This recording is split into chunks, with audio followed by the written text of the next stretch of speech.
You see that ranch out there? The big one with the White House sitting proud on the hill? Those oak trees standing guard like they've been there since the world began? That's the Broken Spur, best cattle operation in 3 counties, maybe in all of Texas, if you want my honest opinion. The man who owns it is Wade Sullivan. 71 years old now, still rises before dawn. The woman beside him on that porch, that's Josephine, his wife of 43 years. Together they built something that folks around here still talk about when they're looking for proof that good things can happen in hard country. But 20 years ago, that ranch was just a dream held together by one lonely man's stubborn hope. And then one summer day in 1875, I brought him the woman who would change everything. My name's Cal Brennan. I've been driving stagecoach across this territory for 42 years. Carried every kind of soul you can imagine. Gamblers running from debts they couldn't pay. Preachers chasing salvation they couldn't find. Women fleeing bad marriages and men fleeing worse consciences. I've seen humanity at its best and worst, packed into a wooden box on wheels, bouncing across country that doesn't forgive mistakes. But in all those years, in all those miles, I never carried anyone quite like Josephine Ali. She didn't know it when she climbed into my coach in Fort Worth that June morning. Didn't know she was about to become part of frontier legend. Didn't know that the worst disappointment of her life was leading her straight to the best thing she never knew she needed. All she knew was that she was heading to Redemption, Texas, to marry a man she'd never met. Let me tell you how that worked out. It was the kind of heat that makes you forget what cool feels like. The summer of 1875 came on hard and stayed that way. The kind of weather that bakes the sense out of men and turns good soil to dust.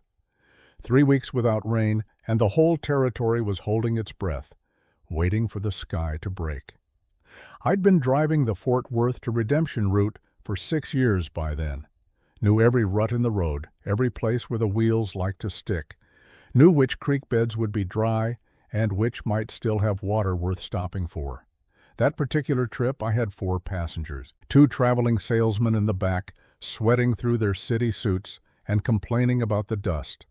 An old-timer heading home from visiting family, sleeping through most of the journey with his hat pulled low. And her. Josephine Ali sat by the window, watching Texas roll by like she was memorizing it. She was 22 years old, though she carried herself like someone older. Dark hair pulled back in a practical bun. Navy traveling dress that had been fine once, but showed the wear of 3 weeks on the road. She kept her small valise close, like it contained everything she owned in the world, which, as it turned out, it did. She didn't talk much during the journey, just watched the landscape change from the green of East Texas to the brown of the prairie. I'd catch her face in the mirror sometimes when I looked back, calm, composed. But there was something in her eyes that made me think she was either very brave or very desperate, maybe both. The salesman tried talking to her a few times. She was polite but firm, kept her answers short. Made it clear she wasn't interested in conversation. After a while, they gave up and went back to complaining about the heat. I liked her for that. It was late afternoon when we rolled into Redemption. The sun hung low and mean, turning everything gold and sharp-edged. The town looked smaller than usual in that light, more vulnerable. Just a collection of wooden buildings trying to convince themselves they were civilization. Main Street ran straight as a bullet, maybe 200 yards end to end. False front buildings on both sides, most of them leaning a little from the wind. The church steeple rose up in the middle, white paint peeling but still proud. You could see it from miles out, pointing at heaven like it was making a promise. Or maybe a threat. The stage wheels kicked up a cloud of dust as we came down the main street. People stopped to watch. They always did. The stage meant news, meant mail, meant someone was coming or going. In a town that size, that was entertainment. I pulled the horses to a stop outside the depot. The brake creaked. The wheels settled. Dust drifted past us like a curtain. "Redemption, Texas," I called out. "End of the line." The salesman climbed out first, grumbling and stretching. The old-timer followed, moving slow. Then Josephine. She stood for a moment on the step looking at the town. I watched her take it in, the dusty street, the weathered buildings, the curious faces of folks wondering who she was. And I saw something shift in her expression, just a flicker, quick as lightning, like maybe redemption wasn't what she'd been expecting. But she stepped down anyway. Her gloved hands gripped that small valise. Her boots touched Texas dirt. And she straightened her shoulders like she was preparing for battle. I was climbing down to help with luggage when I saw the thin man in the too-good suit heading our way. Frederick Toombs. I knew him slightly, Porter's business associate, though what business Porter actually had was a mystery to most of us. Toombs was the kind of man who smiled too much and meant it too little, the kind who'd sell you a horse and swear it was sound, then be gone before you discovered it was lame. I didn't like him. He was making a straight line for Josephine, and I felt something tighten in my gut, a warning. The kind you get when you've lived long enough to know trouble by its walk. "You must be Miss Ollie," Toombs called out, that oily smile already in place. Josephine turned to face him. "I am. Frederick Toombs, Mr. Porter's business associate." He glanced around like he was hoping for an escape route. "I'm afraid I have some rather unfortunate news." I saw her hands tighten on that valise, saw her chin come up just a fraction, but her voice stayed steady. "Where is Mr. Porter? I sent a telegram informing him of my arrival date." Toombs cleared his throat, shifted his weight, looked everywhere except at her face. "Yes, well, you see, Mr. Porter has since married another, a local widow with considerable property. The situation developed rather quickly, I'm afraid, after your correspondence was already well established." The words hung in the air like smoke. Around us, the street had gone quiet. People who'd been walking had stopped. Folks on porches leaned forward. In a town that size, news traveled at the speed of sound, and this was news worth hearing. A woman had come all the way from Boston to marry a man who'd already married someone else. That kind of scandal could feed conversations for months. "Married another," Josephine repeated. Her voice was barely above a whisper, but I heard it. Heard the way it shook just slightly on the second word, heard the weight of understanding settling over her like a blanket. "But I've traveled nearly 2,000 miles, she said. "I've spent my last dollars on this journey." "Most regrettable," Toombs offered. His sympathy was about as genuine as a $3 bill. "Mr. Porter sends his apologies and has authorized me to provide you with funds for a return journey." "Return to what?" The question came out quiet but hard, like a stone dropping into still water. Toombs blinked. "I'm sorry?" "Return to what?" Josephine asked again, and this time there was steel underneath. "I have no family in Boston, no job, no home. What exactly would I be returning to, Mr. Toombs?" He had no answer for that, just stood there opening and closing his mouth like a fish. I was about to step in, couldn't watch this anymore without saying something, when a voice came from behind us. "Is everything all right here?" Deep voice, calm. The kind that doesn't need to shout to be heard. We all turned. I knew Wade Sullivan by sight, of course. Hard not to in a town that size. He kept to himself mostly, came to town for supplies and business, didn't make trouble. Folks respected him. He'd built that ranch from nothing after his father died, worked harder than 3 men put together, and never asked anyone for help he didn't need. But I'd never really looked at him before, not the way I did in that moment. He was tall, maybe 6'2", with the kind of build you get from actual work rather than intention. Broad shoulders, weathered face that had seen more sun and wind than any man should have to. Brown hair that wanted to curl if he'd let it, but he kept it cut short. Wore dusty riding clothes and boots that had walked 1,000 miles. But it was his eyes that caught you. Blue. Clear, like looking at sky through clean water. And in that moment, those eyes were fixed on Josephine with an intensity that made my skin prickle. "This is a private matter," Toombs said curtly, trying to dismiss him. Wade didn't even glance his way, just kept looking at Josephine. "Seems to me the lady might need assistance," Josephine drew herself up. I'm quite fine, thank you. She wasn't, of course, anyone could see that, but she had pride left, and she was clinging to it like a lifeline. Wade studied her face for a long moment. Then he did something I didn't expect. He smiled, just a slight curve at the corner of his mouth, but it changed his whole face, made him look younger, softer. No, ma'am, I don't believe you are fine, he said gently, but I respect you for saying so anyway. He turned to Toombs then, and the softness vanished. Let me make sure I understand the situation. Miss Ollie came here as a mail-order bride for Edwin Porter, and Porter's already taken himself a wife. The circumstances changed rather unexpectedly. Toombs started. I'm sure they did. Wade's voice could have cut glass. So now you're trying to arrange for Miss Allie's return journey. Send her back where she came from, like a package that couldn't be delivered. Well, when you put it like that, how else would I put it? Toombs had no answer. Around us I could feel the crowd growing, more people drifting closer, pretending not to listen while hanging on every word. Wade removed his hat, ran a hand through his hair.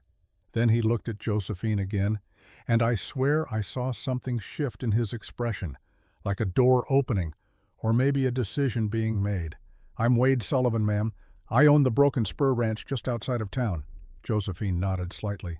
Mr. Sullivan, if Porter's fool enough to make promises he won't keep, Wade said slowly, then I'd say that frees you up to consider other offers. The street got very quiet. I'm in need of a wife to help run my ranch, Wade continued. His voice was steady, matter-of-fact, like he was discussing the weather. It's not a palace, but it's a good, honest living. I can offer you a home, security, and respectability. In exchange, I'd expect help managing the household and eventually the business side of the ranch. Toombs made a choking sound. This is highly irregular. So is leaving a woman stranded after promising her marriage, Wade cut in. Then back to Josephine. I'm not asking for an answer right now, Miss Allie. Just offering you another option to consider. Josephine stared at him. I watched her face, saw about a dozen different emotions cross it in the space of a heartbeat. Shock, disbelief, suspicion, and underneath it all, something that might have been hope, though she was fighting hard not to let it show. Mr. Sullivan, she began carefully, you don't even know me. I know you had the courage to travel across the country on the promise of a better life, he replied. That tells me something about your character, Miss Allie. The rest, I reckon we can figure out along the way. This is absurd, Toombs protested. Miss Allie is clearly a refined Eastern woman. She can't possibly— Why don't we let Miss Allie decide what she can and can't do, Wade suggested. The words were polite, but the tone underneath wasn't. Seems to me she's capable of speaking for herself. He was right about that. Josephine had been watching the exchange like a hawk, watching mice. Now she turned that sharp attention back to Wade. Why would you make such an offer to a complete stranger, she asked. It was the right question, the smart question, and I could see Wade respected her for asking it. Because I've been looking for someone with spirit enough to start fresh in tough land, he said. From the look in your eyes right now, ma'am, I'd say you've got that in spades. And if I decline, then I'll still pay for your room at the boarding house while you figure out your next move. Wade said it without hesitation. No strings attached. You're in a difficult spot through no fault of your own. Common decency says a man ought to help if he can. I watched Josephine absorb that, saw her reassessing him. This wasn't the desperate proposal of a man who couldn't get a wife any other way. This was something else, something more thoughtful. I'll accept your offer of lodging for tonight, Mr. Sullivan, she said finally. Her voice was firm, clear. As for the rest, I'll need time to consider. Wade nodded, seemed neither disappointed nor surprised. Fair enough. He gestured toward a modest building down the street. Mrs. Grayson runs a respectable establishment. I'll walk you over and make the arrangements. That won't be necessary? It's necessary, Wade said gently. You're new in town, and you've had a shock. Let me do this much at least. Josephine looked at him for a long moment. Then she gave a small nod. As they started down the street, Toombs called after them, Mr. Porter still wishes to provide funds for Miss Ali's return journey. Keep Porter's money, Wade said without turning around. She won't be needing it. I should have started unloading luggage, should have tended to the horses, should have done my job. Instead, I stood there watching Wade Sullivan and Josephine Ali walk down that dusty street together, and I felt like I was watching something important, something that would matter. The salesmen were already gossiping with the depot clerk. The old-timer had wandered off. Around me, redemption was buzzing like a kicked hornet's nest. This story would be in every house by supper time, twisted and embroidered with each telling. But I'd seen the truth of it.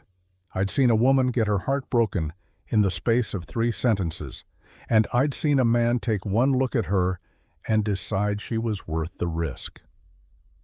Mrs. Alice Grayson's boarding house sat on a corner lot, 2 stories of whitewashed wood with a porch that wrapped around 3 sides. Flower boxes under the windows, though the flowers were looking tired in the heat. Rocking chairs on the porch, waiting for evening when it was cool enough to sit. It was one of the nicer buildings in town. Clean, well-maintained. The kind of place that said its owner took pride in doing things right. I finished with the stage and headed over, curious. Told myself I was just being friendly, checking on a passenger. But truth was, I wanted to see how this played out. The front door was open to catch any breeze that might wander through. I could hear voices inside. Wade's low rumble and a woman's warmer tones. Mrs. Grayson, then. I knocked on the door frame and stepped in. The interior was dim after the bright sun outside.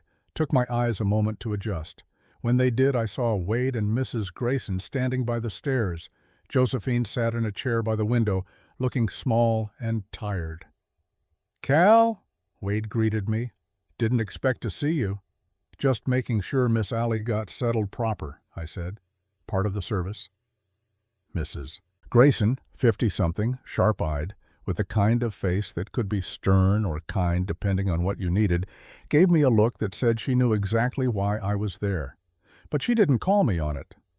"I was just telling Mr. Sullivan that Miss Ali can have the blue room on the 2nd floor," she said. "It's quiet, has a nice view of the street." "That's generous of you, Mrs. Grayson," Josephine said softly. "Nonsense, you've had a terrible day, dear. Least I can do is offer you a decent bed and some peace." Wade was standing with his hat in his hands, turning it slowly. He looked like he wanted to say something but couldn't find the right words. "Miss Ali," he finally managed, "I know this has all been unexpected. I don't want you to feel pressured about my offer. Take whatever time you need to think it over." Josephine met his eyes. "You've been very kind, Mr. Sullivan, more than I had any right to expect from a stranger." "Wade," he said. "Just Wade. We don't stand on ceremony much out here." "Then you should call me Josephine." Something passed between them in that moment. Just a flicker of connection, quick as lightning on a summer night.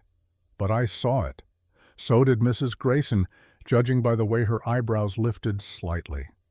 Wade put his hat back on. "I'll come by tomorrow at noon if you're willing to talk further. But if you'd rather I didn't, noon will be fine," Josephine said. He nodded. Looked like he might say something else, then thought better of it. Just gave a small tip of his hat to the ladies and headed for the door. As he passed me, he paused. "Cal, you staying in town tonight?" "Planning on it. Stage doesn't head back till day after tomorrow." "Good. I'll buy you a drink later. Want to ask you something?" He was gone before I could respond. Mrs. Grayson moved to the stairs. "Come on, dear. Let me show you to your room. I imagine you'd like to wash up and rest before supper." Josephine stood, picking up her valise. But she paused at the base of the stairs, looking back at me. "Mr. Brennan, may I ask you something?" "Cal," I said, "and yes, ma'am." "Do you know Mr. Sullivan? Wade, I mean. What kind of man is he?" It was a fair question, smart question. She'd just had one man prove untrustworthy. She'd be a fool not to be cautious about another. I thought about how to answer. Thought about Wade Sullivan working his ranch alone year after year. Thought about the way he'd looked at Josephine like she was something precious and unexpected. "I don't know him well," I said honestly, "but I know his reputation. He's a hard worker, fair to his hands, pays his debts. Folks respect him. He keeps to himself mostly, but that's not unusual for ranchers out here. And the offer he made me? Does that seem usual for him? No, ma'am. That was about the most surprising thing I've ever seen Wade Sullivan do. She absorbed that. Do you think he's sincere? I think, I said slowly, that Wade Sullivan doesn't say things he doesn't mean. Whatever his reasons for making that offer, they're genuine. Whether they're good reasons, I shrugged. That's for you to judge. Josephine nodded. Thank you for your honesty. One more thing, I added. You asked what kind of man he is. I can't tell you his whole character. But I can tell you this. He looked at you like you were worth the trouble. In my experience, a man who sees value in a woman who's down on her luck, that's a man worth considering. Mrs. Grayson made a small sound of approval. Well said, Cal. I found Wade later at the saloon, not the rowdy kind of saloon where trouble starts. The Redemption House was quieter, working men's place. You could get a drink and a meal without worrying about a fight breaking out every hour. Wade sat alone in the back corner, nursing a whiskey. He had that look men get when they're thinking too hard about something they can't quite figure out. I bought myself a beer and headed over. Mind if I sit? He gestured at the empty chair. Free country. I sat, drank, waited. Wade would talk when he was ready and not before. The saloon hummed with quiet conversation around us. Piano player in the corner picking out a slow tune. Smell of tobacco and spilled beer and working men at day's end. Lamplight making everything soft and amber. Finally, Wade spoke. I want to know about her. Josephine, you brought her from Fort Worth. 3 weeks on the road from Boston before that. What can you tell me? I considered my answer. She kept to herself mostly, polite but distant. Watched the country go by like she was memorizing it. Didn't complain once, even when the heat was brutal. Anyone give her trouble? A couple of salesmen tried talking to her. She shut that down quick but courteous. Made it clear she wasn't interested without being rude about it. Wade nodded, taking that in. She have much in the way of luggage? Just that one small valise. Everything she owns, I'd guess. He was quiet for a long moment, then, You think I'm crazy, making an offer like that to a stranger? It wasn't a question, but I answered anyway. I think you did something impulsive. Whether it's crazy depends on why you did it. Wade looked at me then, really looked at me. You believe in fate, Cal? I believe in choices, I said. Fate might put two people in the same place at the same time, but what they do about it, that's choice. Fair enough. He drained his whiskey. I've been thinking about advertising for a wife for 3 years. Every time I almost sent the advertisement, something stopped me. Couldn't put my finger on what. Just didn't feel right. And today felt right? Today felt like I'd been waiting for her, like my instincts had been telling me to wait, and now I knew why. He said it matter of fact, like discussing the weather, but there was weight underneath. Certainty. You saw her for maybe 5 minutes, I pointed out. How can you be sure? Wade smiled slightly. My mother used to say, when you know, you know. Spent 3 years not knowing. Then Josephine Ali stepped off your stage, and I knew. Knew what? That she's real. No pretense, no games. She's been hurt and she's scared, but she's not broken. That's what I've been looking for. Someone real. He signaled the bartender for another round. When the drinks came, he raised his glass slightly. To choices, he said. To choices, I agreed. We drank. Outside, the Texas night was settling over Redemption like a blanket, stars coming out one by one, heat finally breaking. Somewhere a dog barked, somewhere a baby cried. Life happening in all its messy, ordinary glory. And upstairs in a boarding house room, a woman from Boston was trying to decide whether to trust a rancher she'd just met or climb back on my stage and run as far as her money would take her. I didn't know which choice she'd make. But I found myself hoping, maybe even praying a little, that she'd choose to stay. Because I'd seen the way Wade looked at her, and I'd seen the way she'd looked at him when she thought no one was watching. Like maybe, just maybe, This disaster might turn into something worth holding on to. Morning came hard and bright.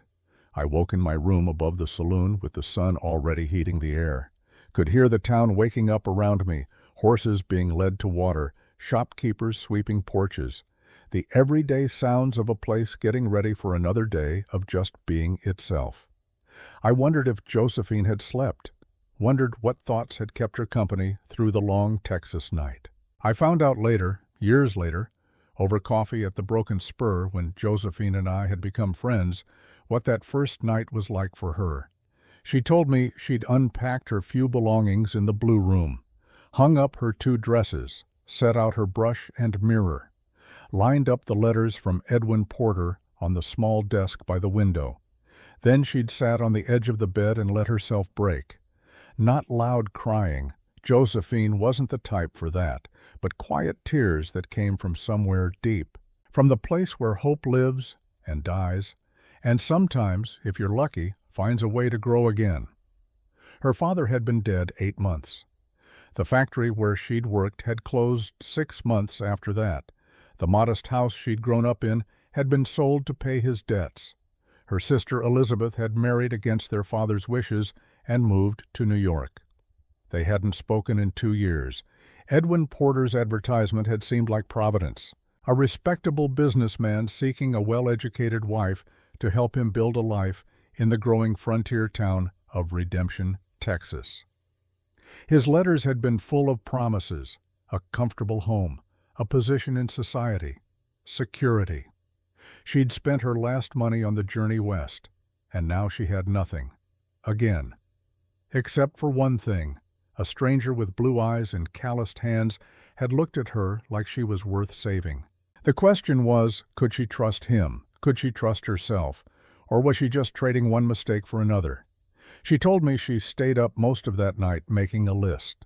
That's who Josephine was. When faced with chaos, she made lists. Organized the confusion into columns she could manage. On one side of the paper, reasons to accept Wade's offer. On the other, reasons to run. The lists came out about even, which meant she needed more information. I was having breakfast at the boarding house. Mrs. Grayson set a good table. When Josephine came down the stairs, she wore a simple brown dress, practical and neat, hair pulled back, face composed. But I could see the tiredness around her eyes, the slight tension in her shoulders. "Good morning, Miss Allie," Mrs. Grayson called from the kitchen. "Coffee's hot. Eggs and biscuits coming right up." "Thank you."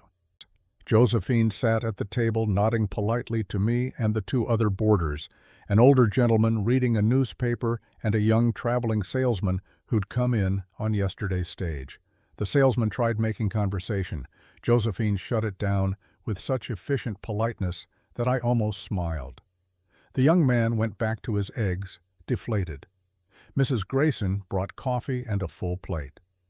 "You look like you could use some proper food, dear. Can't make decisions on an empty stomach." "You're very kind." "Kind's got nothing to do with it, just practical." Mrs. Grayson poured herself a cup and sat down. "Now, what are you planning to do?" Straight to it. That was Mrs. Grayson's way. Josephine took a sip of coffee, considering her words. "I'm planning to gather information before making any decisions." "Smart. What kind of information?" "I'd like to know more about this town, about my options, about—" she hesitated. "About Mr. Sullivan?" Mrs. Grayson nodded approvingly. "Even smarter. What would you like to know?" And just like that, they were deep in conversation. Mrs. Grayson told her about Redemption, how it had started as a way station and grown into a proper town, how the drought years had been hard, but the community had survived, how most folks were decent, some were not, and you learned quick which was which. I finished my breakfast and excused myself, but I could still hear their voices as I headed out. Josephine was asking questions, taking control of her situation. That's when I knew she'd be all right, whatever she decided. A woman who could think clearly after having her world torn apart? That was someone who could survive the frontier. I had business at the general store that morning. Needed to arrange for supplies to be ready for my return trip. The store sat right in the middle of Main Street, impossible to miss. Porter's Mercantile, the sign said. though everyone knew it should say Porter and Wife's Mercantile now, given who really had the money. The bell over the door jangled as I entered. Edwin Porter stood behind the counter, looking like a man who'd spent the night regretting his choices. Thin face, receding hairline, nervous hands that couldn't stay still. He wore a vest that was trying too hard to look prosperous, and failing. "Morning, Cal," he said, voice pitched too friendly. "What can I do for you?" I gave him my list. Watched him total it up with shaking hands. "Heard there was some excitement at the stage depot yesterday," he said, not meeting my eyes. "That's one way to put it." "It was all a misunderstanding," he said quickly. "I never meant for Miss Ali to travel all this way. The letters, they were just... I was being polite. Miranda and we've known each other since childhood. Our marriage was always going to happen once her late husband's affairs were settled." "That why you kept writing to Josephine?" I asked mildly. "Politeness?" His face flushed. "It got away from me. I should have been clearer earlier. But Miranda's family has connections, property. It made sense to—" "Stop talking, Edwin." We both turned. Josephine stood in the doorway, morning light behind her. She'd been listening. Porter went pale. "Miss Ali, I didn't expect—" "Clearly." She stepped into the store, moving with careful dignity. "Mr. Porter, I came to purchase a few necessities. I'll take my business elsewhere if my presence makes you uncomfortable." "No, of course not." He was sweating now. "I'm very sorry about the confusion. Truly, if there's anything I can do to make amends, you can sell me what I need without further conversation." She handed him a short list. He scurried to gather the items: soap, writing paper, a few other small things. His hands trembled as he wrapped them. I stayed where I was, pretending to examine some harness leather, but I was watching. Josephine paid in coins, counted out exactly. Took her package. Then she looked at Porter straight on. "Mr. Porter, I want you to know something. I'm not angry with you. I'm disappointed in myself for believing your letters, but that's a mistake I'll only make once." She turned to leave, then paused. "Oh, and one more thing. Your wife stopped by the boarding house this morning. She offered me a position in your household." Porter's eyes went wide. "She what?" "As a maid." I declined, of course, but you might want to have a conversation with her about what constitutes appropriate behavior. She left. The bell jangled behind her. Porter looked like he'd been hit with a board. I collected my order slip and followed Josephine out. She was standing on the porch, taking deep breaths, steadying herself. "That took courage," I said. She glanced at me. "That took anger. Anger's easier than tears. Still counts." We stood there together, watching the street. A wagon rolled past, kicking up dust. Somewhere a smith's hammer rang against metal. Normal town sounds, life going on regardless. "Cal," Josephine said slowly, "may I ask you something?" "Sure." "You've been driving this route for years. You must know things about people, about this town. Some things. What do you know about Wade Sullivan?" There it was, the real question.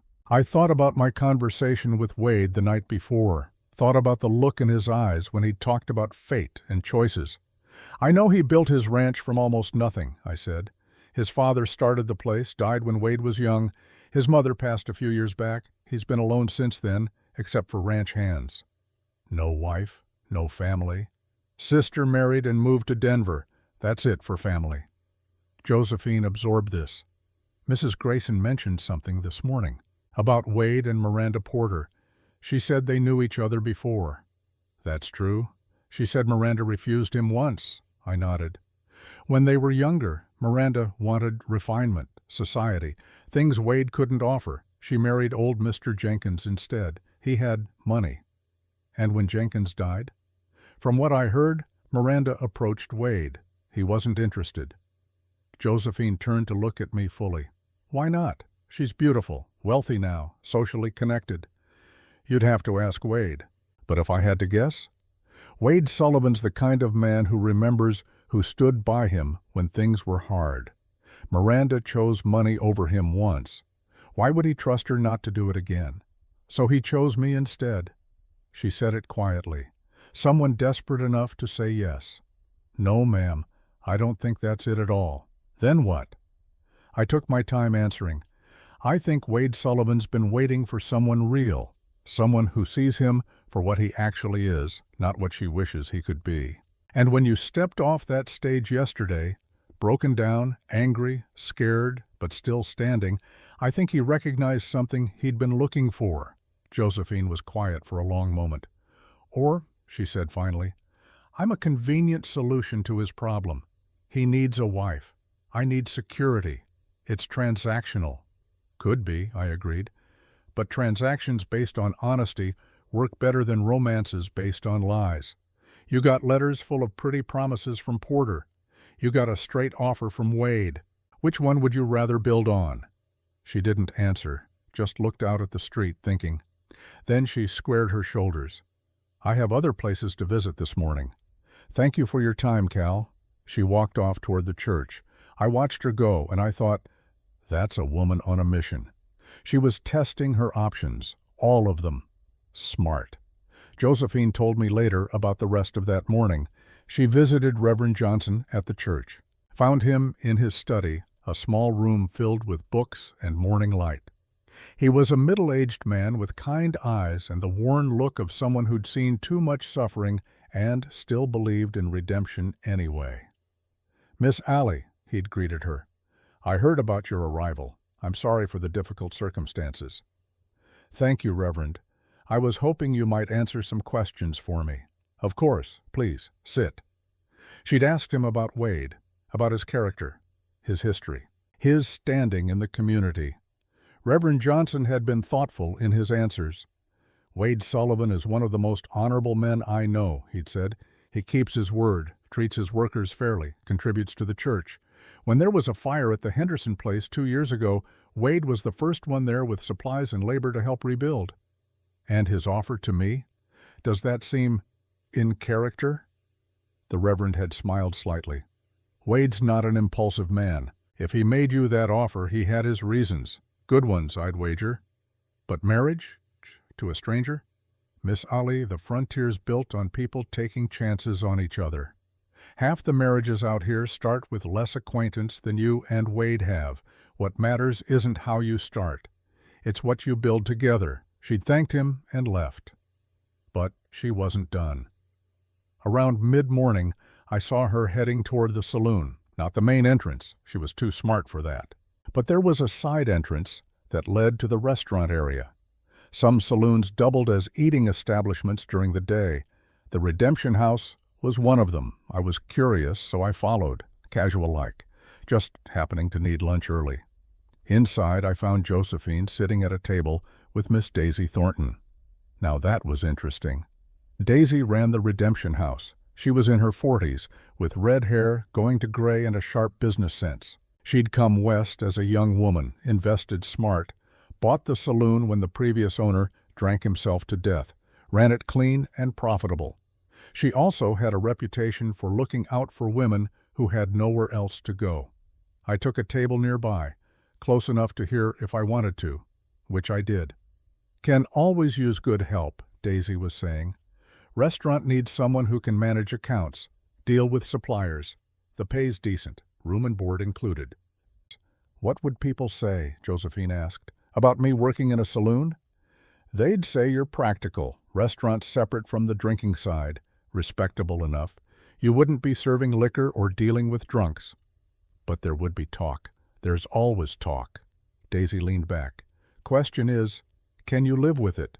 You're already the woman who came west for one man and got proposed to by another in the space of 5 minutes. Folks are talking anyway. Might as well give them something true to talk about. Josephine smiled slightly at that. You're very direct, Miss Thornton. Daisy, and yes, I am. Life's too short for dancing around the truth. What do you think of Wade Sullivan? Daisy's expression softened. Wade's good people. Lost his mother to fever 5 years back. Nearly broke him. She was a fine woman, educated, kept him civilized even out on that ranch. What do you mean, nearly broke him? He blamed himself. His mother caught fever nursing a sick ranch hand. Wade thought he should have stopped her, should have sent the hand to town instead. Carried that guilt for a long time. Josephine was quiet, absorbing this. He made her a promise, Daisy continued, on her deathbed. I know because the doctor who attended her told me. She made Wade swear he'd find a good woman and build a family. Said she didn't want the ranch dying lonely. And has he been looking? Not that anyone could tell. He works, comes to town for supplies, goes back to the ranch, keeps to himself. Until yesterday, when he took one look at you and decided to keep a promise he'd been putting off for 5 years. Josephine's hands were clasped tight on the table. You think that's why he offered? To fulfill a deathbed promise? I think that might be part of it. But I also think Wade saw something in you that reminded him what he's been missing. His mother was strong, Miss Allie, smart. Didn't take nonsense from anyone. From what I saw yesterday, you're cut from similar cloth. After a moment, Josephine stood. Thank you for your time, Daisy, and for the offer. I'll consider it. Door's always open. I caught up with Josephine on the street outside. Gathering intelligence? I asked. She didn't look surprised to see me. Is it that obvious? Only to someone paying attention. What did you learn? That Wade Sullivan made his dying mother a promise. That he's carried guilt for 5 years. That people in this town respect him. She paused. That I have options beyond accepting or running. Daisy offer you work? She did. Restaurant management. It's tempting. But, Josephine looked at me. But it doesn't solve anything, does it? I'd still be dependent on someone else's goodwill, still vulnerable. Wade's offer, if it's genuine, represents something different. Partnership, I said. Exactly. Not employment, not charity. Partnership. She frowned. If I can trust it. We'd reached the boarding house. Josephine stopped on the porch steps. Wade said he'd come at noon. I should prepare what I want to ask him. I checked my watch. That's 30 minutes from now. Yes. Nervous? Terrified, she admitted. Then she smiled slightly. But that's never stopped me before. She went inside. I sat on one of the porch rockers, watching the street, waiting. The morning heat was building. Noon in summer Texas was no joke. Everything slowed down, waiting for the worst of it to pass. At exactly noon, Wade Sullivan rode up on a chestnut horse. He'd cleaned up, fresh shirt, shaved, hat brushed. But he still looked nervous, I could tell, the way he dismounted a little too carefully, the way he checked his reflection in the boarding house window before going to the door. Mrs. Grayson answered his knock. They exchanged words I couldn't hear. Then Josephine appeared in the doorway. For a moment they just looked at each other. Then Wade gestured toward the street. I thought we might walk, if you're amenable. Easier to talk without the whole town listening in. Josephine glanced at me. I pretended great interest in my pipe. All right, she said. They headed down the street together, not touching, keeping a respectable distance. But I could see the awareness between them, the careful way they moved in each other's orbit. Mrs. Grayson came out and sat in the rocker next to mine. What do you think? She asked.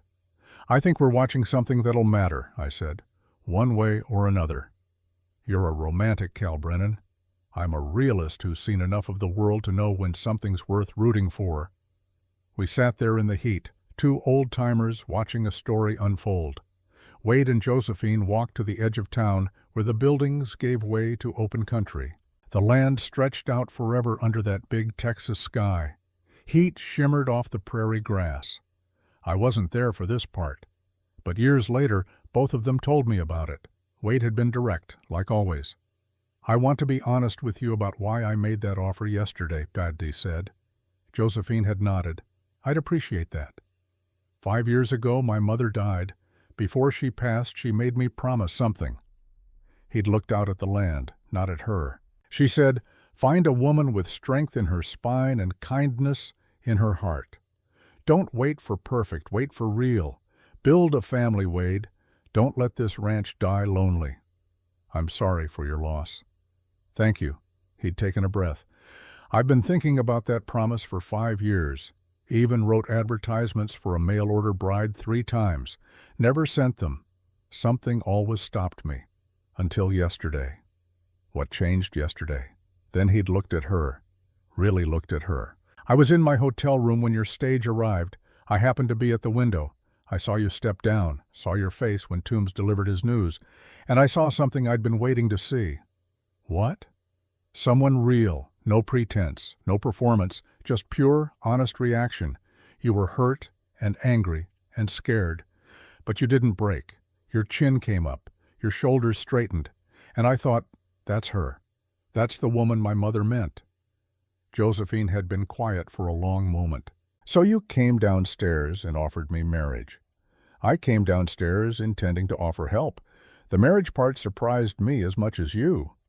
Wade had smiled slightly, but once I said it, it felt right, like something that had been waiting to be said. That's not rational. No, ma'am, it's not.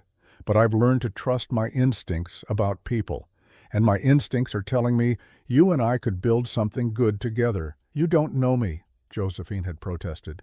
I could be terrible, selfish, mean-spirited. Could be, but I doubt it. The way you handled Porter this morning, with dignity instead of cruelty, that tells me what I need to know about your character. You heard about that? Small town, word travels. They'd walked in silence for a bit. Then Josephine had stopped, turning to face him fully. I need you to understand something, Wade. I came west because I had nothing left in Boston. My father died in debt. I lost my home, my job, my security. Edwin Porter's offer seemed like salvation. I was desperate, and desperate people make mistakes. I understand. Do you?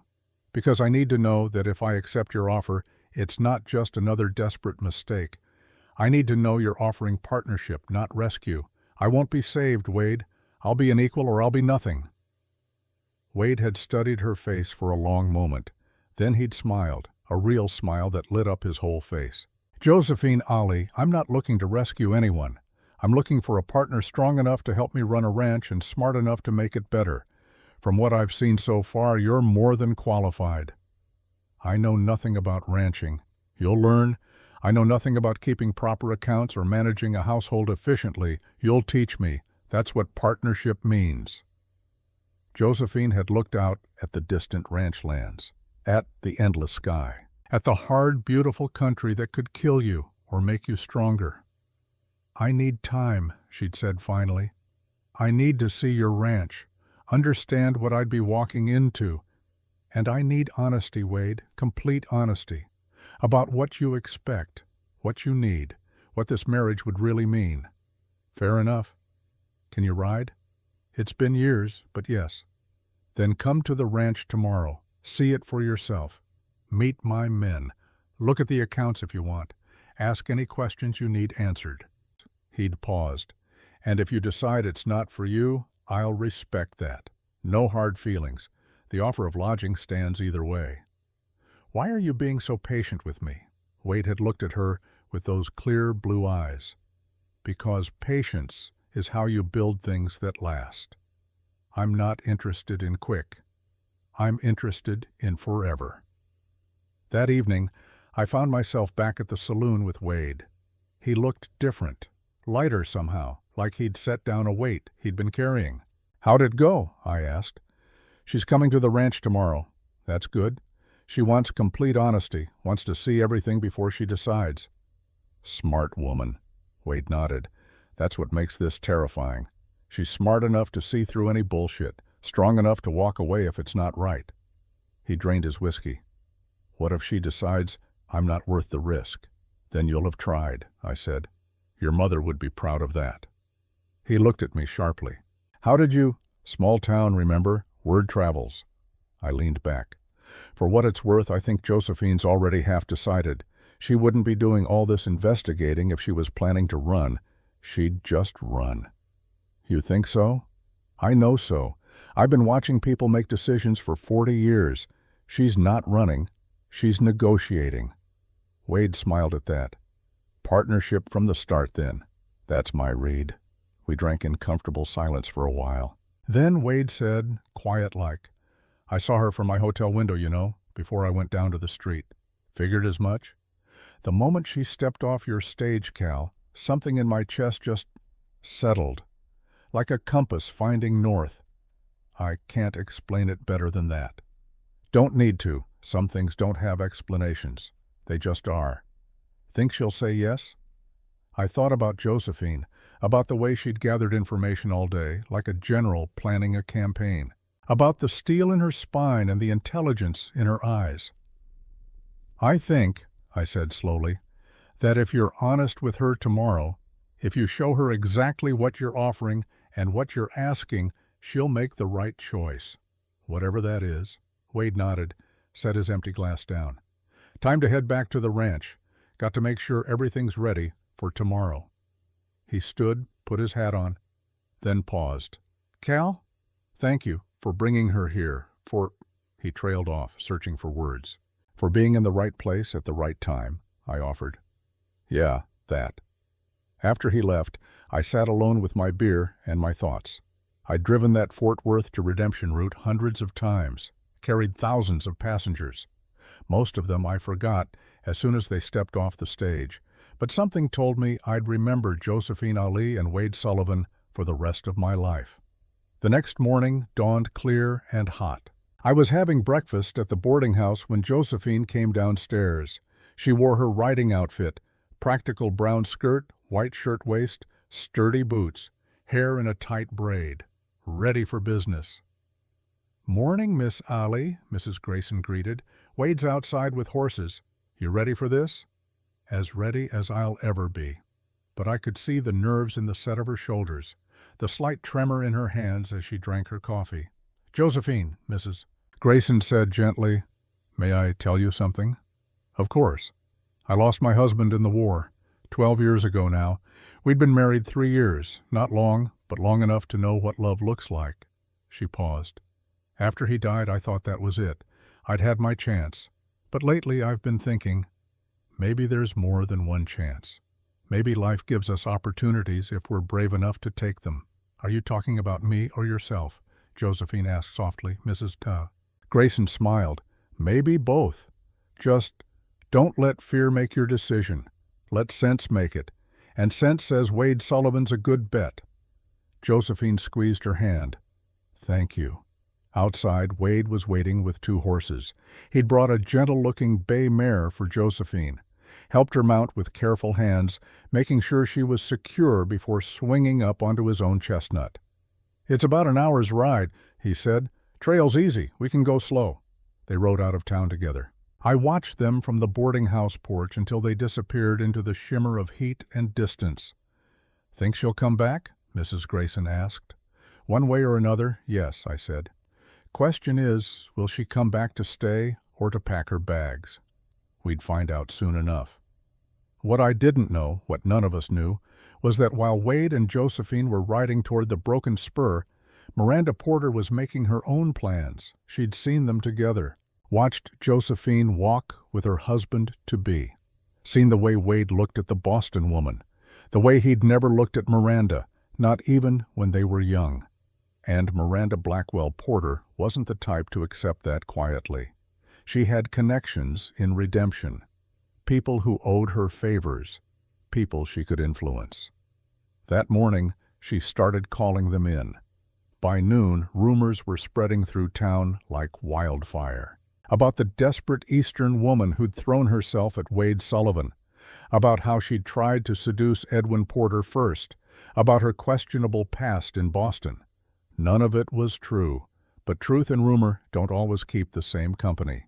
And by the time Wade and Josephine returned to town, the damage would be done. But I'm getting ahead of myself. That's the problem with knowing how a story ends. You want to skip to the important parts. Let me back up.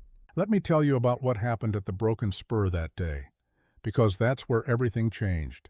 That's where Josephine Ali made her choice, and that's where Wade Sullivan's carefully patient plan started to unravel.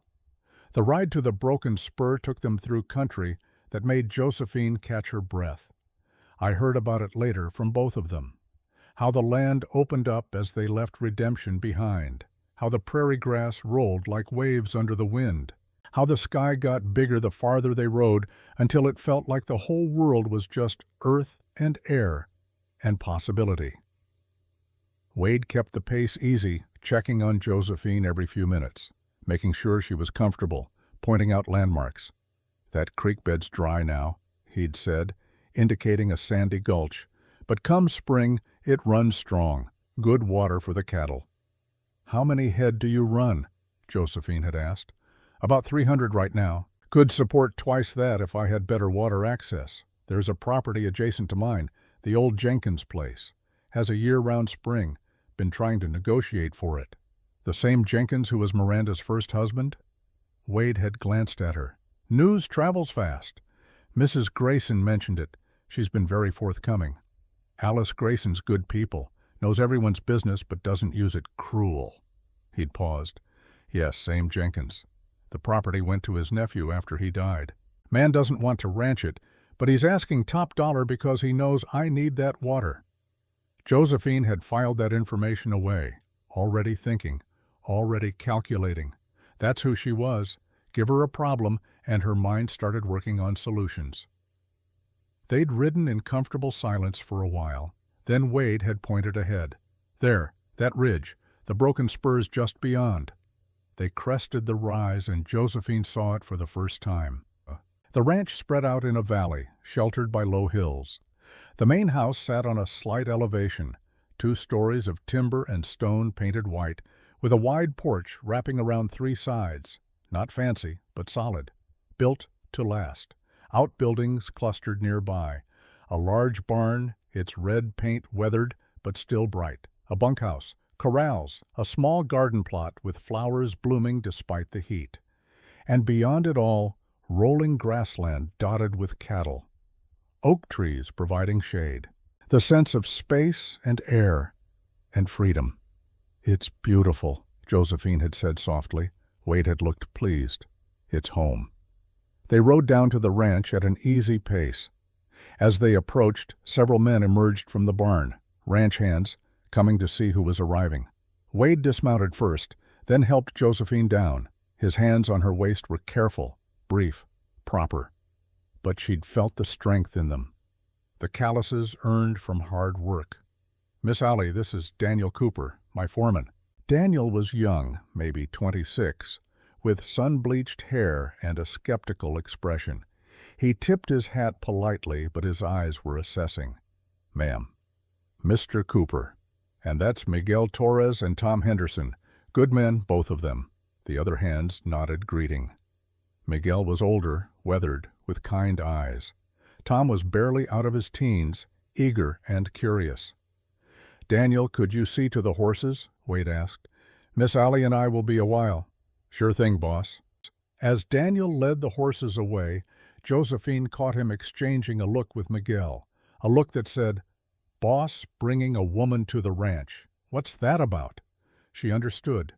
These men's livelihoods depended on Wade making good decisions. They had a right to be wary of a stranger. She'd have to prove herself to them, too. Wade showed her the ranch with quiet pride.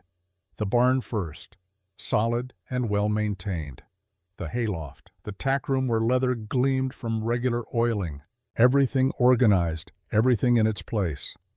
You run a tight operation, Josephine observed. Have to. Out here, sloppiness can cost you. A forgotten gate, a missed repair, things add up, can mean the difference between profit and loss. Then the main house. He showed her inside with the air of a man hoping for approval, but trying not to show it. The front door opened into a large main room, stone fireplace on one wall, simple furniture, sturdy and well-made, and books, shelves and shelves of them. Josephine moved to the shelves, running her fingers along the spines, literature, history, agricultural texts, even poetry. Your mother's? She asked. Mostly. She was a teacher before she married my father, believed education was the one thing no one could take from you. He smiled slightly. She taught me and my sister both, made sure we could read and write proper, do our sums, think for ourselves. She sounds like a remarkable woman. She was. Josephine pulled out a volume of Emerson. You've read this? Several times. Mother's favorite. She used to say Emerson understood that civilization and wilderness weren't opposites, that you could have both if you were intentional about it. Josephine looked at Wade with new eyes. This wasn't just a rough rancher. This was an educated man who'd chosen this life deliberately. What else? She asked. He showed her the kitchen, large, with a good iron stove and a pump that brought water right inside. Showed her the dining room with its sturdy table that could seat 8. The study with its desk covered in ledgers and papers. "This is where the business side happens," Wade said. "Accounts, correspondence, planning. I keep track of everything, but my systems," he gestured at the somewhat chaotic desk, "not as organized as it could be." Josephine's fingers itched to sort those papers. To create order from chaos. Upstairs, 4 bedrooms. The master chamber was large, with furniture that had clearly belonged to a woman once. A dresser with a mirror, a wardrobe, a rocking chair by the window. "My mother's things," Wade explained. I couldn't bring myself to change anything after she died." Josephine understood. Grief was like that. Sometimes you preserved things exactly as they were because changing them felt like losing the person all over again. The other bedrooms were simpler. One clearly Wade's with just a bed and a chest. The others empty, waiting. "For children," Wade said quietly. "Someday. If," he trailed off, "if you find the right partner," Josephine finished. "Yeah." They stood in the hallway between the bedrooms, close but not touching. The air between them charged with possibilities neither was quite ready to name. "Let me show you the original cabin," Wade said, breaking the moment. "Where my father started all this." The cabin sat on the edge of the property, preserved like a shrine. 1 room, log walls, packed earth floor, simple hearth, a rough-hewn table and 2 chairs.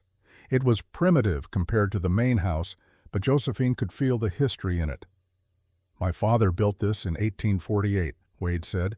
"He was 19 years old, came west with nothing but determination and a land grant. Built this cabin, cleared the land, started with 6 head of cattle he bought on credit." "The Broken Spur," Josephine said. "Why that name?" Wade smiled. "First year here, my father was breaking a wild horse. The horse threw him, and his spur broke. He landed hard, thought he might have broken ribs too, lay there in the dirt thinking maybe he'd made a mistake coming west. Maybe he wasn't strong enough for this life. But he got back up. Kept the broken spur. Had it mounted over the door here. Said it was a reminder that breaking doesn't mean defeated, that sometimes you have to break before you can become what you're meant to be." Josephine looked at the mounted spur above the door. Tarnished metal split clean through. "He sounds like a wise man." "He was.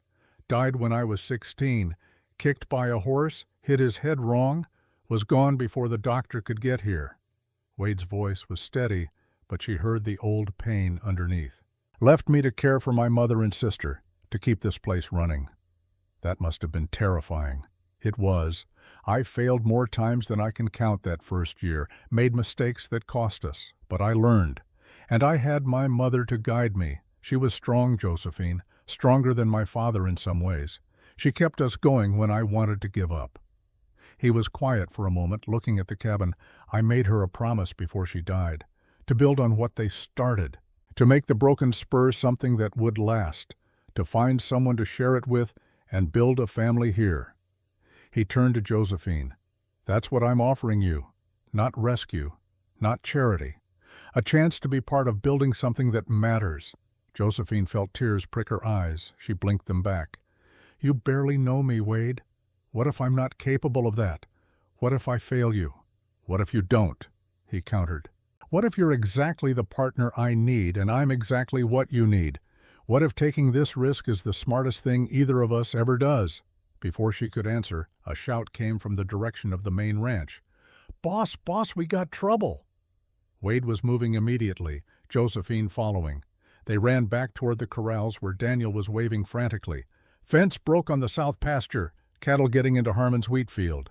He's threatening to shoot any that aren't cleared out in the next hour," Wade swore. "Miguel, Tom, get horses. We need to move those cattle now before Harmon makes good on his threat." "I'm coming too," Josephine said. Wade looked at her. "It's going to be rough work, hot, dusty, maybe dangerous. I can ride. I can help." She met his eyes. "Let me help." After a moment he nodded. "Daniel, get her a horse."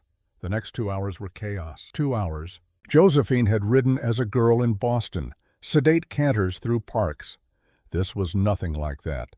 This was hard riding across rough country, chasing panicked cattle, trying to turn them back before they destroyed a neighbor's crop. The heat was brutal. Dust coated everything.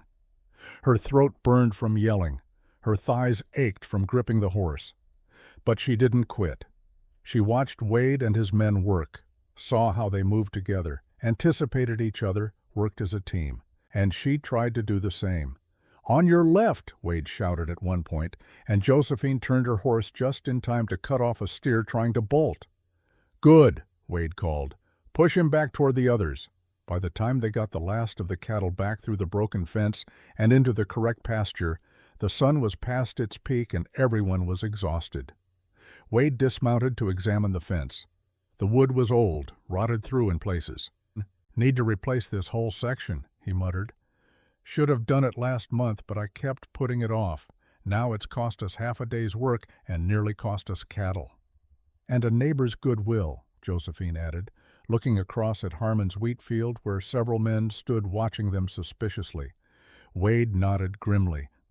"I'll need to go apologize. Offer to pay for any damage." He looked at Daniel. "Get Tom started on removing the old fence posts. He stopped, swayed slightly. "Boss?" Daniel said sharply. Wade put a hand to his head. "I'm fine. Just heat, maybe?" Then he collapsed. Everything happened fast after that. Miguel caught Wade before he hit the ground completely.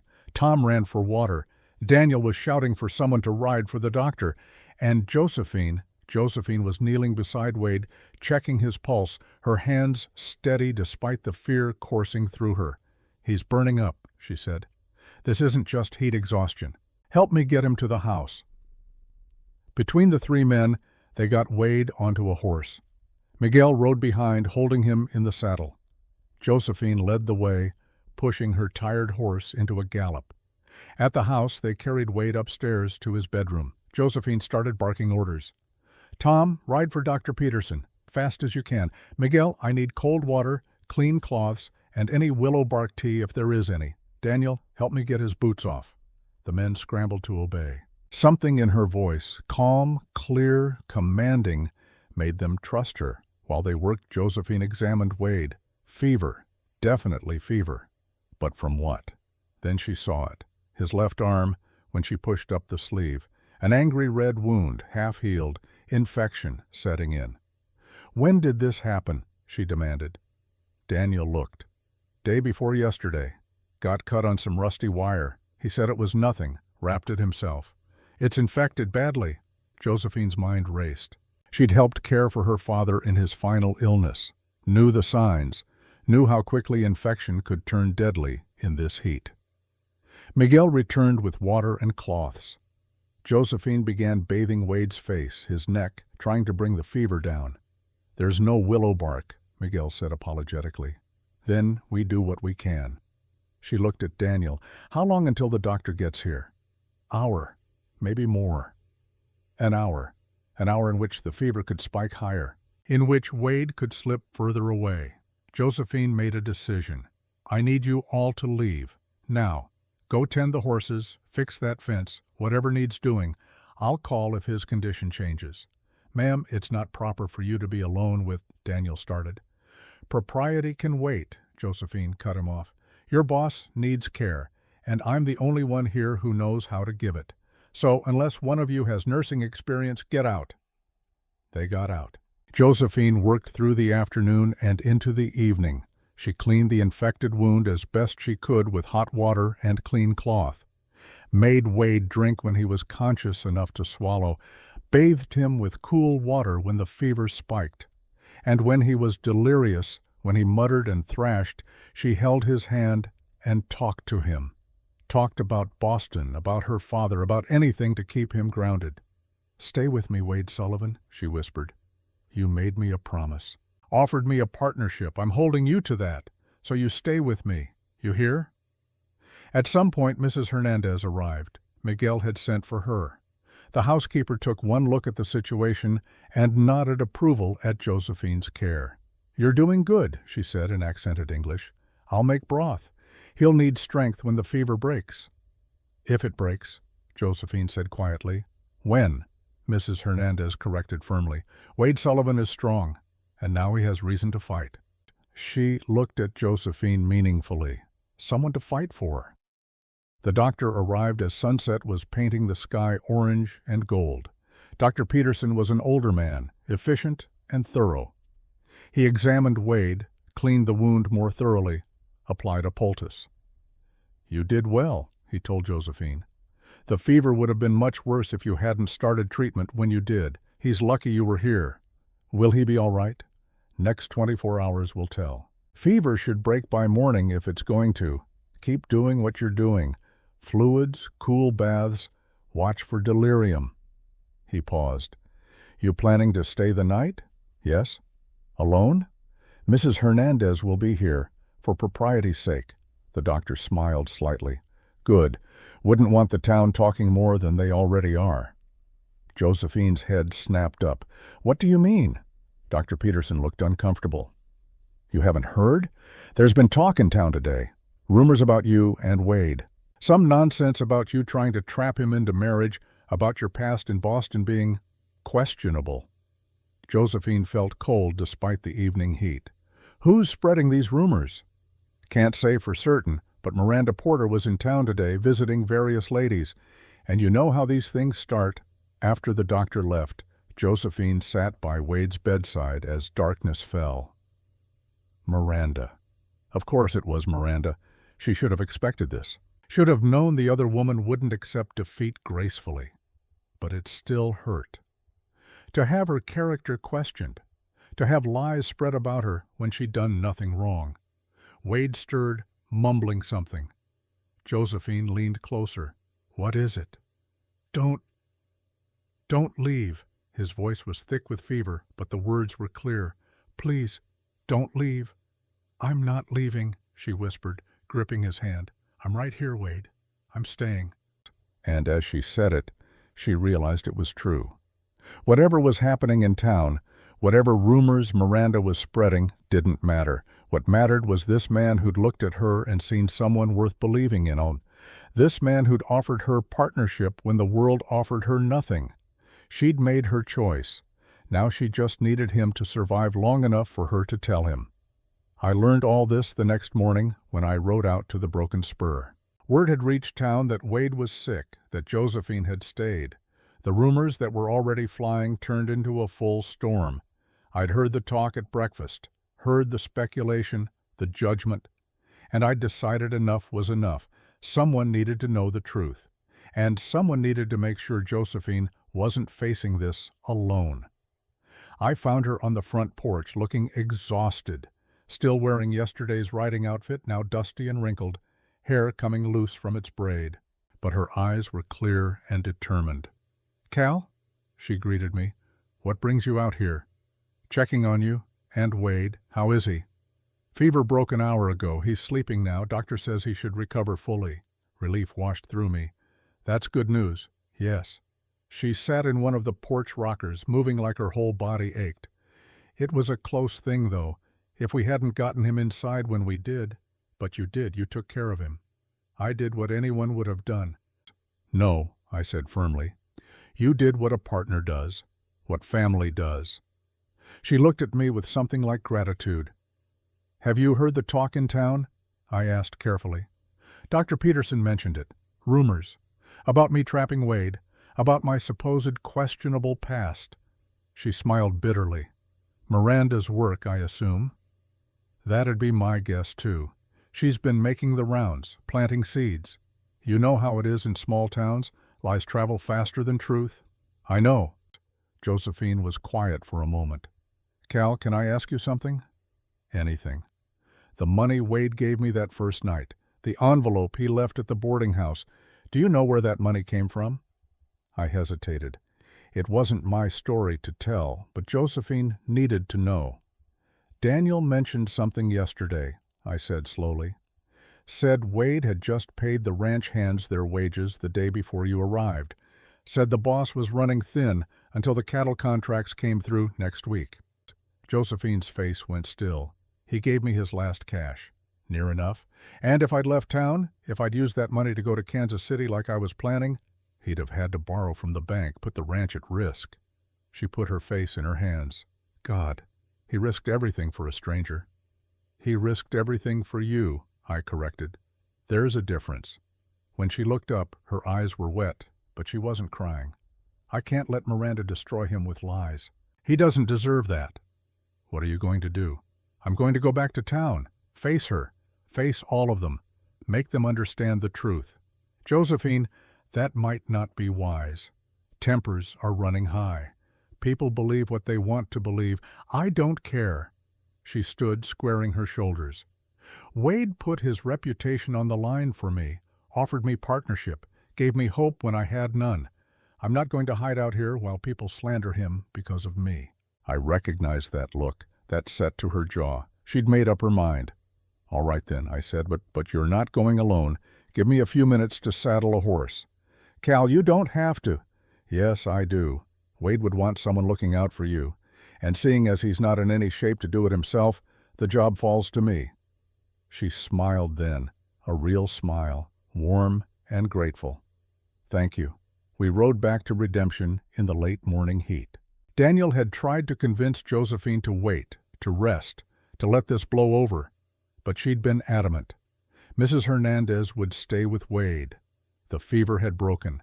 He was in good hands, and Josephine had business in town. As we approached Redemption's main street, I could feel the tension. People stopped to stare. Conversation ceased. Windows filled with curious faces. Word had spread that Josephine was coming back to town. Where to first? I asked. The boarding house. I need to change clothes, make myself presentable. Then... She took a breath. Then I'm going to pay a call on Mrs. Porter. That's a bold move. It's the right move. This ends now, Cal. One way or another. We rode down Main Street with every eye on us. I heard the whispers, saw the pointing, felt the judgment rolling off the townspeople like heat off stones. But Josephine sat straight in her saddle, chin up, looking neither left nor right, dignified in the face of scandal. That's when I knew, without any doubt, that Wade Sullivan had chosen well. This woman had steel in her spine, and she was about to prove it to everyone in Redemption. We reached the boarding house. Mrs. Grayson was waiting on the porch, worry written all over her face. Josephine, thank God. I heard about Wade, about you staying at the ranch, about the rumors. She hurried down the steps. Come inside. We need to talk. I know about the rumors, Josephine said, dismounting. I'm here to put a stop to them. How? Josephine smiled, a smile that had nothing to do with humor and everything to do with determination. By making Miranda Porter admit the truth, in front of the whole town if necessary. Mrs. Grayson's eyes went wide. You can't mean to confront her publicly. That's exactly what I mean to do. Josephine headed for the door, then paused. Mrs. Grayson, I need your help. I need you to gather as many of the town's women as you can. Tell them to meet at the church this afternoon. Tell them Josephine Ali has something to say about her intentions regarding Wade Sullivan. They'll come just for the scandal of it, Mrs. Grayson warned. I'm counting on it. Let them come for scandal. They'll stay for truth. 2 hours later, I stood at the back of Redemption's church and watched it fill with women. They came in twos and threes, dressed in their afternoon best, eyes bright with curiosity and judgment. The church hummed with whispered speculation. At the front, Josephine stood beside Reverend Johnson. She'd changed into her best dress, the navy one she'd worn when she first arrived, hair neatly done, composed and calm. But I could see the tension in her shoulders, the way her hands gripped each other. Mrs. Grayson sat in the front pew, a silent show of support. And there, 3 rows back, sat Miranda Porter. Beautiful in an expensive green dress, a small smile playing at her lips. She thought she'd won. She was about to learn otherwise. Reverend Johnson raised his hands for quiet. The whispers died down. Ladies, thank you for coming. Miss Ali has asked for this meeting to address some concerns that have arisen in our community. I've agreed to let her speak in hopes that we can resolve this matter with Christian charity and understanding. He stepped aside.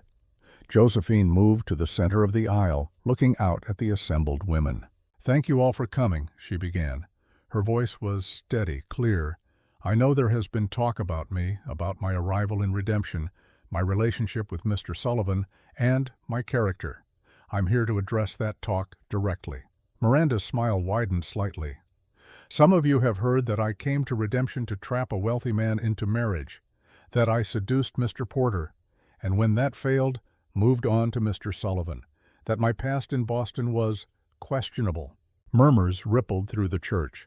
"Let me be absolutely clear," Josephine continued. "These are lies, every single one." "That's a strong accusation, Miss Allie," Miranda said smoothly from her pew. "Perhaps you can prove they're lies?" Josephine turned to face her directly. "I can, Mrs. Porter, and I will. Starting with you." The church went silent. "You and I both know exactly why I came to redemption. I came to marry Edwin Porter, who advertised for a mail-order bride and corresponded with me for 3 months. I came in good faith, only to discover he'd married you instead." "Edwin's correspondence with you was merely polite," Miranda began. "I have his letters," Josephine cut her off. 3 months of letters, specific proposals of marriage, promises of a home, a life together. I can produce them if necessary." Miranda's smile faltered slightly. "As for Mr. Sullivan," Josephine continued, addressing the whole room now, "he offered me marriage the day I arrived because he saw I was in a desperate situation. He offered me a choice when I had none. He has been nothing but honorable in his dealings with me." "How convenient," Miranda said sweetly, "that a wealthy rancher just happened to offer marriage to a penniless stranger." "Wade Sullivan isn't wealthy," Josephine replied. "He works hard for everything he has. And yes, he needs a wife to help run his ranch. He's been honest about that from the beginning. What he's offering is partnership, not rescue." "And you accepted this partnership?" one of the other women asked. "I haven't yet," Josephine said, "because I wanted to be certain. I wanted to see his ranch, understand what I'd be committing to, make sure we were compatible. That's why I visited the Broken Spur yesterday." "And stayed the night," Miranda added, her tone dripping with implication. "I stayed because Mr. Sullivan collapsed from an infected wound and high fever. I stayed because he needed medical care, and I was the only one present with nursing experience. Mrs. Hernandez was there as chaperone.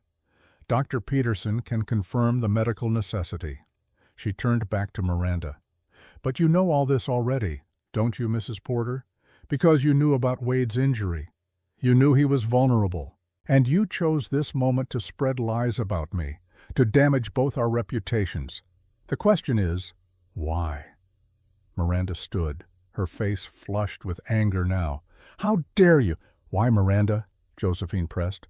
"Why do you care so much about whom Wade Sullivan marries?" "I don't—" "Is it because you refused him once?" Josephine asked. "When you were younger? Because he wasn't refined enough for you, so you married Mr. Jenkins for his money instead?" Gasps rippled through the church. This was news to most of them. Miranda's composure cracked. "That has nothing to do with—" "Or is it because when Mr. Jenkins died and you approached Wade again, he refused you, because he'd rather marry a penniless stranger than take back the woman who rejected him?" The church erupted in whispers. Miranda's face went from flushed to pale. "You have no right." "I have every right to defend my character and Wade's," Josephine said firmly. "You've been spreading lies about me to cover your own jealousy. You wanted Wade back, and he said no. So you married Edwin Porter, a good man who deserved better than being someone's consolation prize. And now you're trying to destroy what Wade and I might build together because you can't stand that he chose someone real over someone beautiful." "You know nothing about me," Miranda hissed. "I know enough. I know you've been miserable in your marriage. I know you regret your choices. And I'm sorry for that, truly. But your unhappiness doesn't give you the right to destroy other people's chances at happiness." Josephine turned to address the whole congregation. "I came here with nothing. I'm not going to pretend otherwise. But I'm not a gold digger or a seductress or any of the other things Mrs. Porter has implied. I'm a woman trying to build a new life in a hard land. And Wade Sullivan offered me a chance to do that with dignity and partnership." She paused, gathering herself for what came next. I haven't given Wade my answer yet, but I'm going to, and I want you all to hear it first, so there can be no question about my intentions." The church held its breath. "When Wade Sullivan is well enough to hear me," Josephine said clearly, "I'm going to tell him yes. I'm going to accept his proposal, and I'm going to work harder than I've ever worked to be worthy of the trust he's placed in me." She looked directly at Miranda. "And if anyone in this town has a problem with that, they can take it up with me, directly, like adults, not through whispers and lies." With that, she turned and walked down the aisle toward the door. The women parted before her like water. As she passed Mrs. Grayson, the older woman stood and fell into step beside her. Then another woman stood, and another, until a small group of women, maybe 6 or 7, were walking with Josephine out of the church. A statement of support in the face of scandal. I followed them out into the bright afternoon sun. Behind us, the church buzzed with voices, arguing, discussing, taking sides. But Josephine didn't look back. She stood on the church steps, shoulders back, chin up. She'd made her stand. Now she just had to face the man she'd promised herself to, and hope that when Wade Sullivan woke up fully, he'd still want her after the storm she'd just created. Wade Sullivan woke up fully the next morning with sunlight streaming through his bedroom window and no clear memory of the past 2 days. What he did remember came in fragments. Fever dreams, cool hands on his forehead. A voice, Josephine's voice, telling him to stay, to fight, to hold on. And he remembered, with absolute clarity, holding that voice like a lifeline. Mrs. Hernandez was there when he opened his eyes. She smiled, relief washing over her weathered face. "Welcome back, Mr. Wade. You gave us quite a scare." "How long?" His voice was rough from disuse. 2 days. The fever broke yesterday morning." She poured him water from the pitcher by the bed. "Miss Josephine, she took good care of you, sat with you through the worst of it." Wade's hand went to his left arm, found it bandaged clean and professional. The infection that had nearly killed him was already healing. "Where is she?" "Boarding house in town. She left yesterday afternoon." Mrs. Hernandez's expression turned serious. "There was trouble, Mr. Wade. Talk in town." She went to face it. Wade tried to sit up. The room spun slightly, but he pushed through it. "What kind of trouble?" Mrs. Hernandez told him. About Miranda's rumors. About Josephine staying at the ranch overnight. About the scandal that had spread through Redemption like wildfire. And about what Josephine had done. How she'd confronted Miranda in the church. How she'd defended both their reputations. How she'd stood in front of the whole town and announced she was going to say yes to his proposal. Wade listened in silence, his chest tight with something that might have been fear or pride or both. She did that? In front of everyone? Daniel rode to town yesterday to get supplies. He heard it from 3 different people. Mrs. Hernandez smiled. "Your lady has spirit, Mr. Wade, just like your mama said to look for." Wade ran a hand over his face. His mother. God, his mother would have loved Josephine, would have recognized in her the same strength she'd possessed. "I need to go to town," he said. "You need to rest. Now, Rosa, I need to go now." He could see her weighing it. Medical sense against the look in his eyes. Medical sense lost. "I'll have Daniel saddle your horse, but you eat first. And if you fall off that horse from weakness, I will never let you forget it." I was sitting on Mrs. Grayson's porch when Wade rode into town. He looked like hell, pale under his tan, moving carefully like everything hurt, but his eyes were clear and determined. He dismounted slowly, tied his horse, then turned to find me watching. "Cal, where is she?" "Inside. Been in her room since yesterday. Mrs. Grayson's been taking her meals up." I stood. "You look like you should still be in bed." "Probably, but I need to see her." "She thinks she ruined you," I said quietly. "Thinks the scandal will hurt your business, your standing in town. She's been punishing herself with it since the church meeting." Wade's jaw tightened. "That's not her burden to carry. Try telling her that." He moved toward the door. I caught his arm. "Wade, What she did yesterday, standing up in that church confronting Miranda, claiming you in front of the whole town, that took more courage than most people have. Don't waste it." He looked at me steadily. "I won't, Mrs. Grayson met him at the door, took one look at him, and shook her head. "You should be resting." "So I've been told. Can I see her?" "She's in the blue room, second door on the left." Mrs. Grayson paused. "Wade, she's been hurting. Be gentle. Always." He climbed the stairs slowly, each step an effort, stopped outside the blue room door, took a breath, knocked. "Come in." Josephine was sitting by the window, still in her dress from yesterday. She turned as the door opened, and her face went through a dozen emotions in as many seconds. Shock, relief, joy, then guilt. "Wade, you shouldn't be out of bed, so everyone keeps telling me." He came into the room, closing the door behind him. Propriety be damned. They needed to talk.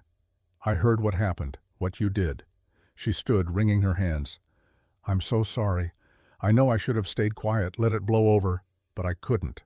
I couldn't let them slander you because of me. So I went to the church and I confronted Miranda and She trailed off. "I made everything worse, didn't I?" "Worse?" Wade moved closer. "Josephine, you stood up in front of this whole judgmental town and claimed me.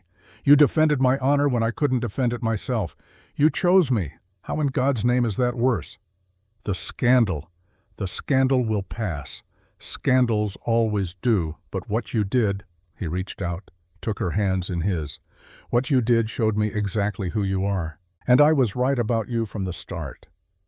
Josephine's eyes filled with tears. "I haven't even properly said yes yet. I announced it to the whole town before I told you. That was wrong of me. I should have waited." "Josephine," Wade smiled, "will you marry me?" She laughed, a sound caught between tears and joy. "I already told the whole town I would." "I'm not asking the town, I'm asking you."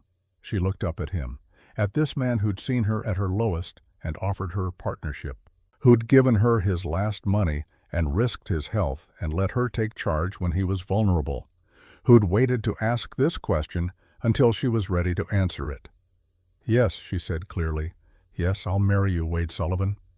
He pulled her into his arms then, and she went willingly. They held each other in the quiet of the blue room while the afternoon sun painted everything gold. "I was so scared," Josephine whispered against his chest, "when you collapsed. When the fever wouldn't break, I thought I'd waited too long to say yes, that I'd lose you before I ever really had you." "You have me," Wade said. "From the moment you stepped off Cal's stage, you had me." "The hotel window," she said, pulling back to look at him. "Mrs. Grayson told me that you saw me before you came down to the street."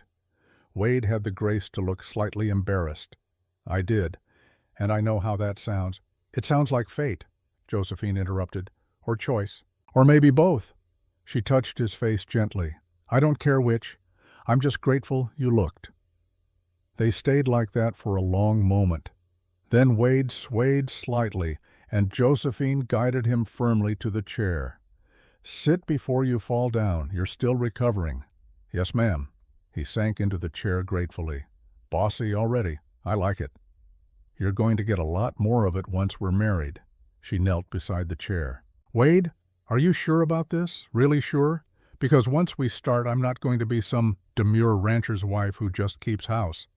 I'm going to want to be involved in every aspect." "Good," he interrupted. "I'm counting on it. I saw what you did with those cattle yesterday before I got sick. How you didn't quit even when it was hard. That's who I need beside me." "Partnership," Josephine said softly. "Partnership," Wade agreed. "Equal. Always. Then we should do this properly. When you're well, a real wedding, a real start." Wade nodded. 1 week from today. That gives me time to recover and gives Reverend Johnson time to do it right." He paused. "And it gives the town time to accept this. I won't have you married under a cloud of scandal." "The scandal was my own making. The scandal was Miranda's making. You just refused to let it stand." He squeezed her hand. "Let me handle Miranda. That's been coming for a long time." Wade paid his call on the Porters that afternoon. "I heard about it later from multiple sources. Seems half the town was watching through windows when Wade Sullivan walked into Porter's Mercantile. Edwin Porter went pale. Miranda, who'd been in the back room, came out with her chin high, ready for a fight. Wade didn't give her one.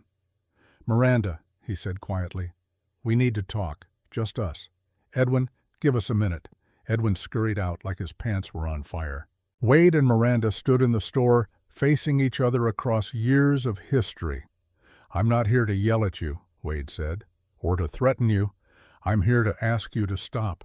"Stop what?" Miranda's voice was cold. "Stop hurting yourself. Because that's what you're doing. You're not hurting Josephine or me. You're hurting you." Miranda's mask cracked slightly. "You don't know anything about what hurts me. I know you regret your choices. I know you wish things had gone different between us. But Miranda, that was 10 years ago. We were different people. And even if I hadn't met Josephine, we still wouldn't be right for each other. Because I'm not good enough. Because we want different things," Wade interrupted gently. "You want society and refinement and things I can't give you. I want partnership and honest work and a simple life. Neither of those is wrong. They're just different." Miranda was quiet for a long moment. When she spoke, her voice was small. "I made a mistake refusing you. I know that now. Maybe. Or maybe you made the right choice for who you were then. Either way, it's done. And holding on to it is just making you bitter. So you're choosing her. The desperate Boston woman who trapped you. She didn't trap me. I chose her. The same way you chose Edwin. The difference is I'm choosing someone who sees me for what I am and wants me anyway. Can you say the same?" Miranda flinched. Wade's voice softened. "Let it go, Miranda. Let me go. Find a way to be happy with what you have instead of angry about what you don't.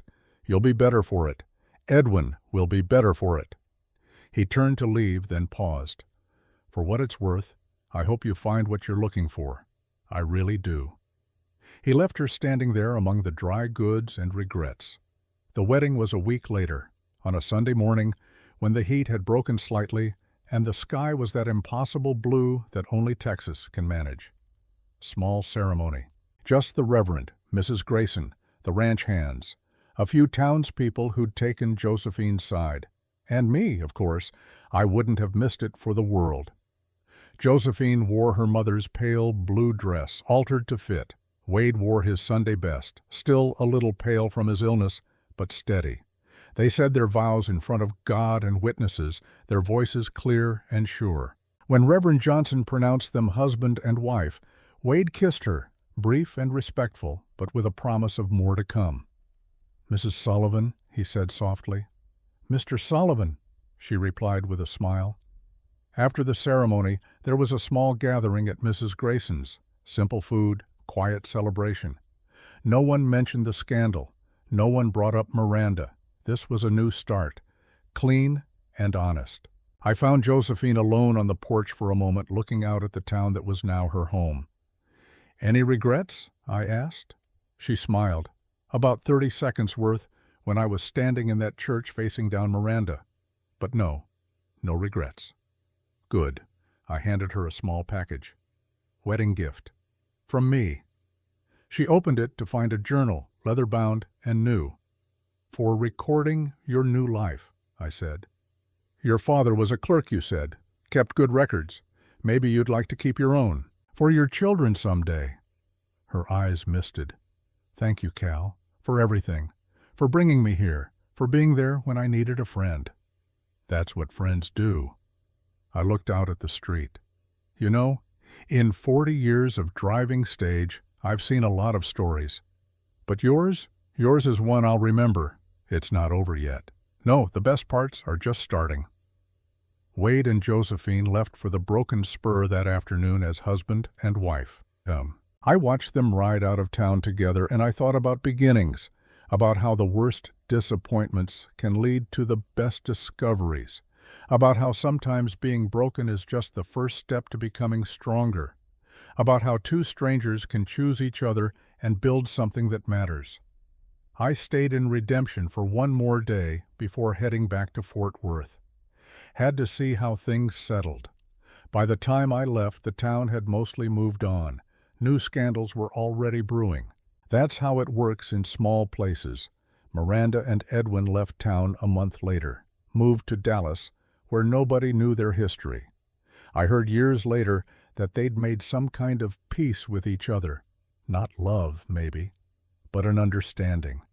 The Broken Spur thrived. Wade and Josephine worked it together, just like they'd promised. She was brilliant with the accounts, he was brilliant with the land, and together they built something bigger than either could have managed alone. They bought the Jenkins property the next spring. Josephine negotiated the price down by finding a third party willing to pay for water access, which gave them leverage. Smart woman. Their first child, William Joseph, was born in the spring of '76. 3 more followed over the years. The ranch grew. Their reputation grew. They became the kind of couple people pointed to when they wanted proof that good partnerships could last. I stopped through Redemption on my regular routes, watched their family grow, watched their hair turn gray, watched them become the kind of old married couple that finishes each other's sentences and can communicate with just a look. And every time I visited, usually Josephine or Wade, sometimes both, would sit with me and we'd talk about that summer of 1875. About the day she stepped off my stage and the day he said those words that started it all. Then she's free to choose me. Now, here we are coming up on the Broken Spur in this summer of 1895. 20 years since that day. I slow the horses as we approach the ranch. My passengers lean out the windows, looking at the spread. It's impressive. White House gleaming on the hill, barns and outbuildings all in good repair, cattle dotting the fields, oak trees grown tall and strong. And there on the porch, 2 figures in rocking chairs. Wade Sullivan at 71, still tall, still strong, though his hair is white now and his face is lined with years of sun and weather. Josephine at 62, gray-haired and soft around the edges, but with those same sharp eyes that saw through Edwin Porter's lies and Miranda's cruelty and Wade's awkward proposal to the truth underneath it all. They wave as we pass. I wave back. "That's them?" one of my passengers asks. A young woman, maybe 25, traveling west to start fresh after some disappointment back east. I've heard her story before. Different details, same heartbreak. "That's them," I confirm.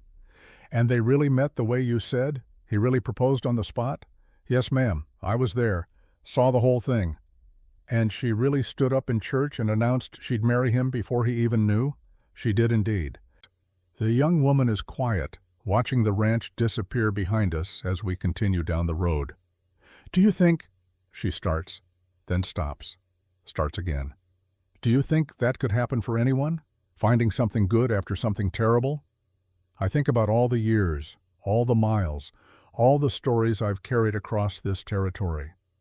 I think, I say slowly, that terrible things happen all the time. Betrayals, disappointments, plans that fall apart. But I also think that if you're brave enough to keep going, if you're brave enough to take a risk on something unexpected, sometimes you find something better than what you lost. How do you know when to take the risk? You don't. That's what makes it a risk. I glance back at her in my mirror. But I'll tell you what I learned from watching Wade and Josephine.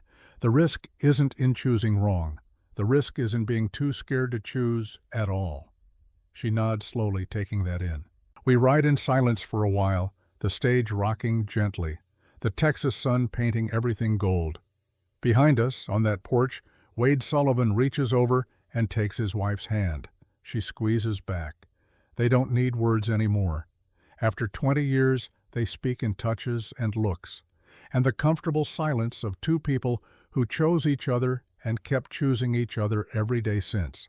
That's what builds a legend, not the dramatic beginning, the quiet, faithful middle. The choosing to stay when staying gets hard, the partnership that weathers every storm. And somewhere in heaven, I like to think Wade's mother is smiling, because he kept his promise. He found someone real. He built a family. He made sure the Broken Spur didn't die lonely. And it all started because one desperate woman stepped off my stage on a hot summer day And one lonely rancher looked at her and saw not what she'd lost, but what they could build together. Then she's free to choose me. 5 words that changed 2 lives. 5 words that became a legend. 5 words I'll carry with me until my last ride. Because I was there. I saw it happen. And it was real.